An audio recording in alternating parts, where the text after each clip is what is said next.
أعوذ بالله من الشيطان الرجيم بسم الله الرحمن الرحيم رب اشرح لي صدري ويسر لي أمري واحلل عقدة من لساني يفقهوا قولي۔ السلام علیکم۔ آج جو ہے وہ ہمیں سورہ اخلاص کی تفسیر پڑھنی ہے، تو سٹارٹ کرتے ہیں۔ بسم اللہ الرحمن الرحیم۔ قل هو اللہ احد اللہ الصمد لم یلد ولم یولد ولم یکن له کفوا احد صدق اللہ العظیم۔ سب سے پہلے جو ہے وہ ہم لوگ سورہ اخلاص کا انٹروڈکشن سمجھتے ہیں۔ سورہ اخلاص جو ہے وہ مکی کے ابتدائی دور میں نازل ہوئی تھی۔ اس کی ٹوٹل آیات 4 ہیں۔ یہ 112 چیپٹر آف قرآن ہے۔ اس کے علاوہ اس کا جو لٹرل میننگ ہے وہ ہے پیورٹی یا ریفائننگ۔ اچھا، اخلاص کو ہم لوگ اخلاص اس وجہ سے کہتے ہیں کیونکہ یہ توحید کی بات کرتی ہے، یعنی کہ اگر آپ اس سورہ کو اچھے طریقے سے سمجھ لیں، اس کی ٹیچنگز پر عمل کریں، تو آپ جو ہے وہ اپنے آپ کو شرک سے پیوریفائی کر لیں گے، شرک سے پاک کر لیں گے۔ اس وجہ سے سورہ اخلاص کو اخلاص کا نام دیا گیا، یعنی آپ شرک سے خلاصی پا جائیں گے۔ تو اس کے بعد آ جاتے ہیں کہ سورہ یہ بیسیکلی ریویل کیوں ہوئی تھی، اس کا بیک گراؤنڈ کیا ہے۔ اچھا، لیکن اس کے جو ہے وہ کافی دوسرے نام بھی ہیں، سورہ اخلاص کے جو ہے وہ دوسرے نام بھی ہیں، وہ اللہ تعالیٰ کی طرف سے نہیں ہیں، لیکن وہ صحاباز اور اسکالرز نے دیے تھے آن دا بیسس آف کہ وہ اس سورہ سے ان کو کیا سمجھ آیا یا وہ اس سورہ کے بارے میں کیا سوچتے تھے۔ جیسے کہ معرفہ کا مطلب ہے کہ آپ کسی کو جانتے ہو، تو نو سم ون، اس کو بولتے ہیں معرفہ، یعنی وہ سورہ ہے جس سے کیا ہے کہ ہم اللہ تعالیٰ کو جانتے ہیں۔ اس کو اساس کا نام بھی دیا جاتا ہے، یعنی کسی بھی چیز کا موسٹ اسینشیل اور بیسک کمپوننٹ۔ اگر ہم دیکھیں تو ہمارے ایمان کا بیسک کمپوننٹ یعنی اللہ تعالیٰ ہے کون، اگر ہمیں یہی نہیں پتا ہوگا تو پھر ہمارے ایمان کا بیسک کمپوننٹ ہی مسنگ ہے نا۔ تو سورہ اخلاص سے آپ کو پتہ چلتا ہے کہ بیسکلی ہو از اللہ، تو یہ ہمارے ایمان کا بیسک کمپوننٹ ہے۔ اس کے علاوہ تجرید، یعنی کوئی ایسی سورہ جو کہ کوئی ایسی چیز جو کہ اللہ تعالیٰ کے بارے میں جتنے بھی آپ کے غلط خیال ہیں اس کو ایک شارٹ میں ریموو کر دے، اس کو بولتے ہیں تجرید۔ اچھا، اس کو تفرید کا نام بھی دیا جاتا ہے۔ تفرید کہتے ہیں کہ اللہ شوڈ بی آلویز، اللہ تعالیٰ کو ہم کوئی ایک ہی ذات سمجھ کر انڈرسٹینڈ کریں، بیسکلی اس کو کہتے ہیں تفرید۔ پھر اس کے بعد آ جاتے ہیں کہ مکشکشہ۔ مکشکشہ کہتے ہیں کہ کوئی ایسی چیز جو کہ ڈیزیزز کو ریموو کر دے، ڈیزیزز اور سکنس کو ریموو کر دے، اس کو کہتے ہیں مکشکشہ۔ اور پھر اس کو سورہ آف نور بھی کہا جاتا ہے، کیونکہ یہ کیا کرتی ہے، یہ سورہ ہمارے دلوں کو انلائٹ کر دیتی ہے اور ان کو جو ہے وہ منور کر دیتی ہے۔ اس وجہ سے اس سورہ اخلاص کو نور بھی کہا جاتا ہے۔ یہ سارے وہ نام ہیں جو کہ بیسکلی صحابہ جو اسکالرز نے دیے ہیں، لیکن اللہ تعالیٰ کی طرف سے جو اس سورہ کا نام ہے وہ اخلاص ہی ہے۔ اب آ جاتے ہیں ہم کہ بیک گراؤنڈ پہ کہ کیا ضرورت تھی، اللہ تعالیٰ نے کیوں سورہ اخلاص کو ریویل کیا تھا۔ میں نے آپ کو بتایا یہ سورہ مکے کے ابتدائی دور میں نازل ہوئی تھی، تو اس وقت کیا تھا کہ جو عرب سے قریشائٹس تھے وہ بت پرست کی پوجا کرتے تھے۔ انہوں نے ڈفرینٹ اپنے گاڈس فیبریکیٹ کیے ہوئے تھے، جو تانبے، لوہے، پیتل اور فوڈ کے بنے ہوئے، اور اس طریقے کے گاڈس تھے۔ وہ سورج، چاند، ستاروں کو اور بارش کو، ٹھنڈک کو، اس سب کو اپنا خدا مانتے تھے۔ تو جب پروفٹ صلی اللہ علیہ وسلم نے ان کو دعوت دی ایک اللہ کی عبادت کرنے کی، تو ان سب نے طرح طرح کے سوال اٹھائے کہ اللہ، آپ ہمیں جس رب کی عبادت کرنے کو کہہ رہے ہیں وہ کون ہے، وہ اس کی لینیج کیا ہے، اس کے فادر کون ہے، اس کا بیٹا کون ہے، اور وہ کس چیز سے بنا ہوا ہے، گولڈ سے، کاپر سے، فوڈ سے۔ تو اس طریقے کے وہ سوال کرنے لگ گئے، تو اللہ تعالیٰ نے اس پر جو ہے وہ سورہ اخلاص جو ہے وہ نازل کی تھی۔ اب آ جاتے ہیں کہ سورہ اخلاص کی آیہ نمبر 1 پر۔ بسم اللہ الرحمن الرحیم۔ قل هو اللہ احد، کہو وہ اللہ ہے یکتا۔ اچھا، سب سے پہلے ہم لوگ انڈیویجولی ایک ایک ورڈ کا مطلب سمجھتے ہیں۔ قل یعنی کہو، اب اس کا کیا مطلب ہے۔ سب سے پہلے تو اللہ تعالیٰ نے جو قل کا لفظ ہے اس کے مخاطب کون ہے۔ قل کے لفظ کے جو اولین مخاطب ہیں، یعنی کہ سب سے فرسٹ مخاطب، وہ پروفٹ صلی اللہ علیہ وآلہ وسلم ہے، کیونکہ جو طرح طرح کے سوال کر رہے تھے قریشائٹ، وہ پروفٹ صلی اللہ علیہ وآلہ وسلم سے کر رہے تھے۔ اس کے بعد قل کا جو دوسرے مخاطب ہیں، یعنی سیکنڈ نمبر پہ جس کو اللہ تعالیٰ ایڈریس کر رہے ہیں، اوبیسلی وہ تمام مسلمان ہیں، کہ تمام مسلمانوں کو کیا بلیو کرنا چاہیے اور کیا ہم کیا پریچ کریں گے دوسرے لوگوں کو۔ تو سیکنڈ مخاطب کون ہے قل کا، مسلم سارے، اور فرسٹ مخاطب پروفٹ صلی اللہ علیہ وسلم ہے، کہ پروفٹ صلی اللہ علیہ وسلم کو کیا دوسروں کو جا کے ٹیچ کرنا ہے، کیا کہنا ہے۔ تو فرسٹ مخاطب پروفٹ ہے۔ اس کے بعد کل کا لفظ اس وجہ سے استعمال ہوا ہے تاکہ اللہ تعالیٰ اس بات کو امفیسائز کر سکیں کہ یہ جو ورڈ پروفٹ صلی اللہ علیہ وسلم بول رہے ہیں یہ اپنی طرف سے نہیں بول رہے بلکہ وہ لفظ اللہ تعالیٰ کے لفظ ہیں. اللہ تعالیٰ کمانڈ کر رہے ہیں پروفٹ صلی اللہ علیہ وسلم کو یعنی سے یعنی کہو کہ تاکہ یہ بات امفیسائز ہو جائے کہ یہ سارے لفظ جو بھی پروفٹ صلی اللہ علیہ وسلم بول رہے ہیں یہ اللہ تعالیٰ کی طرف سے ہیں. ٹھیک ہے, تو یہ اس نے یہاں پہ کل کا لفظ استعمال ہوا ہے.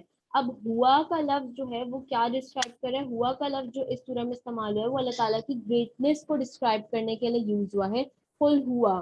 اس کے بعد آ دیتے ہیں اللہ. اچھا, اللہ کا جو لفظ ہے وہ بیسکلی الہ سے نکلا ہے, اور اللہ تعالیٰ کا جو لفظ ہے, اللہ تعالیٰ کا جو نام ہے نا, یہ اللہ تعالیٰ جس سب سے بہترین اللہ تعالیٰ کا نام ہے, وہ اس وجہ سے کیونکہ اس میں اللہ تعالیٰ کے جو سارے نام ہیں نا وہ انکلوڈ ہو رہے ہیں, لائک رحمان, رحیم, خالق, جبار. تو اللہ تعالیٰ کے باقی سارے نام اس ایک لفظ اللہ تعالیٰ کے اندر انکلوڈ ہے. اس کے علاوہ جو ہے وہ عربس کو ایک بہت انٹرسٹنگ بات یہ ہے کہ عربس کو اللہ تعالیٰ کا کانسیپٹ تھا. عرب جو ہے وہ اس کائنات کے کریٹر کو اللہ تعالیٰ مانتے تھے. وہ مانتے تھے کہ اللہ تعالیٰ نے اس کائنات کو کریٹ کیا ہے, لیکن کیا تھا, انہوں نے اپنے غلط بت بھی بنائے ہوئے تھے, یعنی کہ انہوں نے اپنے فالس گاڈز بھی بنائے ہوئے تھے جن کو وہ الہ کا نام دیتے تھے, الہ. اب اللہ تعالیٰ کے بارے میں ان کے کیا کانسیپٹس تھے, یعنی وہ اللہ تعالیٰ وہ کھل کر تب سامنے آ گئے تھے کہ جب ابراہا نے مکے پر اٹیک کیا تھا. جب ابراہا نے مکے پر اٹیک کیا تھا تو اس وقت 360 بدھ مکے میں موجود تھے, لیکن کیا تھا کہ عرب نے ان بتوں سے جا کر مدد نہیں مانگی, عرب نے اللہ تعالیٰ سے مدد مانگی. یعنی ڈیپ ڈاؤن ان سائڈ وہ جانتے تھے کہ مطلب ان کو اللہ تعالیٰ کا اچھی طریقے سے کانسیپٹ تھا کہ مطلب جو ہماری مشکل میں مدد کرنے والا ہے نا وہ صرف یہ اللہ ہے. یہ سارے الہ جو ہیں وہ فالس گاڈ ہے. ڈیپ ڈاؤن ان سائڈ ان کو تھوڑا آئیڈیا تھا اس بارے میں. اللہ تعالیٰ جو ہے وہ قرآن میں فرماتا ہے سورہ عنکبوت میں کہ اگر تم ان سے پوچھتے کہ یہ ہیونز اور ارتھ, زمین اور آسمان, اور یہ کس نے بنایا, اور سورج اور چاند کو اپنی جگہ پر کس نے مسخر کیا ہے, تو وہ اللہ کہیں گے. یعنی کہ اللہ تعالیٰ اب یہاں پہ یہ بتا رہے ہیں کہ اللہ تعالیٰ نے یہاں پہ اللہ کا لفظ اسپیسیفکلی اپنا نام, اللہ تعالیٰ کے تو اتنے سارے نام ہیں وہ کوئی بھی یوز کر سکتے تھے, لیکن اللہ تعالیٰ نے اسپیسیفکلی اللہ کا لفظ استعمال کیا تاکہ وہ قریشائٹس کو, عربس کو یہ بتا سکیں کہ جو ہے جس خدا کو پروفٹ صلی اللہ علیہ وسلم جس پر ایمان لانے کے لیے کہہ رہے ہیں وہ بیسکلی اور کوئی نہیں, وہ اللہ ہی ہے. یعنی میں وہی خدا ہوں جس کے بارے میں آلریڈی تم جانتے ہو, جس کو تم آلریڈی مانتے ہو اس کائنات کا خالق. اور مشکل کے وقت میں مشکل کے وقت میں تم اپنے سارے یہ فالس گاڈ کو چھوڑ کے, فالس بت پرست کو چھوڑ کے میرے پاس ہی آتے ہو. میں کوئی نیا خدا نہیں ہوں جو پروفٹ صلی اللہ علیہ وسلم لے کے ہیں, بلکہ میں وہی خدا ہوں جس کو آلریڈی ڈیپ ڈاؤن انسائڈ تم جانتے ہو. تو اس وجہ سے اللہ تعالیٰ نے یہاں پہ اللہ کا لفظ جو ہے وہ بیسکلی استعمال کیا تھا. پھر ہو گیا قل هو اللہ. اب احد کا لفظ پہ آ جاتے ہیں. اچھا, احد کا جو لفظ ہے, اگر آپ کو پتا ہو کہ بلال رضی اللہ تعالیٰ عنہ پہ کو جب ٹارچر کیا جاتا تھا نا, تو ان کی زبان سے اللہ احد احد یہی لفظ کنٹینیوسلی نکلتا رہتا تھا. تو اب احد کا مطلب کیا ہے؟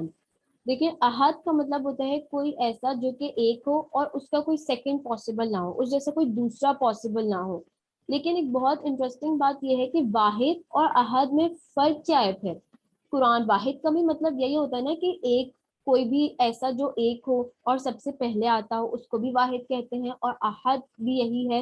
لیکن ان دونوں میں تھوڑا بہت فرق ہے, بلکہ نہیں تھوڑا بہت نہیں, کافی فرق ہے. وہ اس وجہ سے کیونکہ اگر ہم دیکھیں کہ واحد قرآن میں 22 ٹائم استعمال کیا ہے اللہ تعالیٰ کو ڈسکرائب کرنے کے لیے, اور احد کا لفظ صرف ایک بار استعمال ہوا ہے پورے قرآن میں اللہ تعالیٰ کو ڈسکرائب کرنے کے لیے, اور وہ سورہ اخلاص میں استعمال ہوا ہے, یعنی اس سورہ میں استعمال ہوا ہے. ایک اور چیز جو کہ امپورٹنٹ ہے وہ یہ ہے کہ واحد کا مطلب تو یہی ہوتا ہے کہ کوئی ایک, ٹھیک ہے, اور احد کا مطلب ہوتا ہے کوئی ایک ہو لیکن وہ یونیک ہو, یعنی کہ وہ اپنی یکتائی میں, اپنی وننس میں وہ یونیک ہو, اس کو بولتے ہیں احد.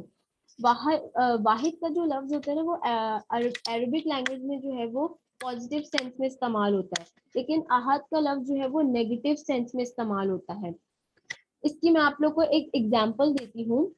لیسا احد موجودن فی المسجد, یعنی مسجد میں کوئی ایک شخص بھی نہیں ہے, یہ نیگیٹو سینس میں یہاں پہ استعمال ہوا ہے.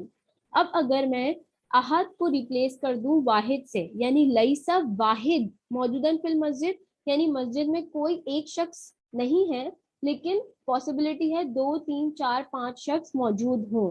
تو یہاں پہ یہاں پہ جو واحد کا لفظ استعمال ہوا ہے وہ پازیٹیو سینس میں استعمال ہوا ہے. تو بتانے کا مقصد یہ ہے کہ واحد کا لفظ جو عربک میں پازیٹیو سینس میں یوز ہوتا ہے اور احد نیگیٹو سینس میں یوز ہوتا ہے، لیکن اس آیت میں اللہ تعالیٰ نے احد کا لفظ پازیٹیو سینس میں یوز کیا ہے. وہ اس وجہ سے، یعنی اللہ تعالیٰ نے اس ورڈ کو اتنا یونیکلی اس آیا میں یوز کیا ہے، وہ اس وجہ سے تاکہ اللہ تعالیٰ یہ بتا سکے کہ وہ اپنی وننس میں، اپنی یکتائی میں بھی یونیک ہے، کوئی اس جیسا نہیں ہے اور کوئی اس جیسا اس کا سیکنڈ نہیں ہے، اب موجود ہی نہیں ہو سکتا. تو یہ تھا فرسٹ آیا قل هو اللہ احد اور انٹرو اور بیک گراؤنڈ. انشاءاللہ اس کی جو ریمیننگ 3 آیاز ہیں وہ ہم نیکسٹ آیا میں کور کر لیں گے. جزاک اللہ خیر.